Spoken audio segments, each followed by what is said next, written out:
അപൂർവങ്ങളിൽ അപൂർവമായ ഒരു ചരിത്രമാണ് അൽവാരിസ് യൂലിയോസ് തിരുമേനിയുടെ ചരിത്രം, അല്ലേ?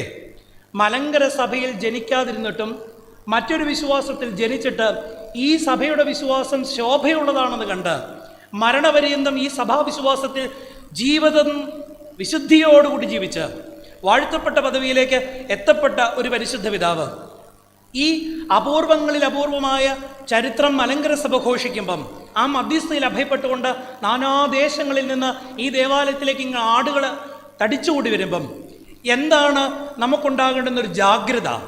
അതൊരു എന്തിനാണ് ഈ മധ്യസ്ഥത കൊണ്ട്? ഇപ്പോൾ തിരുമേനി ഓർപ്പിച്ചതുപോലെ ഈ ഉയരങ്ങളിലിരിക്കുന്ന വിശുദ്ധരുടെ ചിത്രങ്ങൾ അല്ലെങ്കിൽ അവരുടെ അനുഭവങ്ങൾ എന്താണ് നമ്മളോട് പറയുക?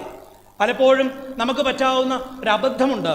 ഒരിക്കൽ ഫ്രാൻസിസിനെ കുറിച്ച് പറയുന്നുണ്ട്, 1221 ഒരു പാതിരാ കുർബാനയ്ക്ക്, ക്രിസ്മസിൻ്റെ കുർബാനയ്ക്ക് വേണ്ടി അദ്ദേഹം ഒരുങ്ങുന്ന സമയത്ത് പെട്ടെന്ന് അദ്ദേഹം ഉറക്കം നിലവിളിച്ചു എന്ന് പറയുന്നത് മെൻഗെയിൽ ക്രിസ്തോ എന്ന് പറഞ്ഞാൽ ഉണ്ണിയേശുവിനെ കാണാനില്ല.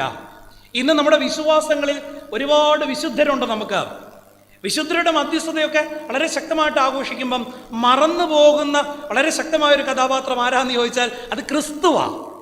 ക്രിസ്തു വിസ്മരിക്കപ്പെടാതെ ഈ വിശുദ്ധരുടെ ജീവിതവുമായി നമ്മുടെ ജീവിതത്തെ എങ്ങനെ കോർത്തിണക്കാമെന്നുള്ളതിന് ഒരു കഥ പറഞ്ഞുകൊണ്ട് തുടങ്ങാം.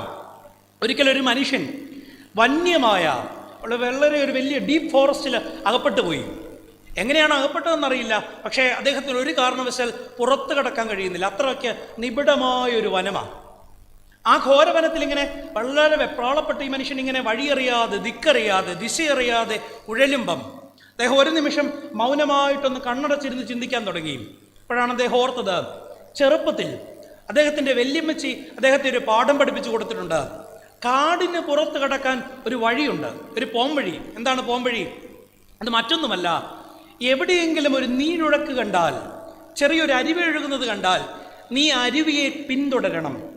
ആ ജലത്തിൻ്റെ നീരുറവ ചെന്നെത്തുന്നിടത്ത് ഒരു ജനസഞ്ചയത്തെ നിനക്ക് കണ്ടെത്താൻ കഴിയും. അങ്ങനെ നിനക്ക് കാടിന് പുറത്ത് കിടക്കാം. ആ മനുഷ്യൻ ആ നീരൊഴുക്കിനെ പിന്തുടർന്ന് കാടിന് പുറത്തേക്ക് എത്തിയെന്നാണ് കഥ. അങ്ങനെയെങ്കിൽ ആരാണ് വിശുദ്ധർ?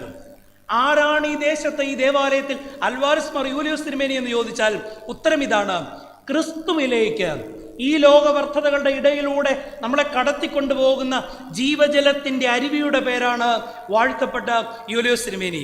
അതുകൊണ്ട് നമ്മുടെ മധ്യസ്ഥത ആ വിധത്തിൽ ക്രിസ്തുവിലേക്ക് എത്താൻ, ജീവിതത്തിൽ എങ്ങനെ രൂപാന്തരപ്പെടണമെന്ന് ജീവിതം കൊണ്ട് സാക്ഷീകരിച്ച ഒരു പരിശുദ്ധൻ്റെ മണ്ണിൽ നമ്മൾ ഇന്നായിരിക്കുക.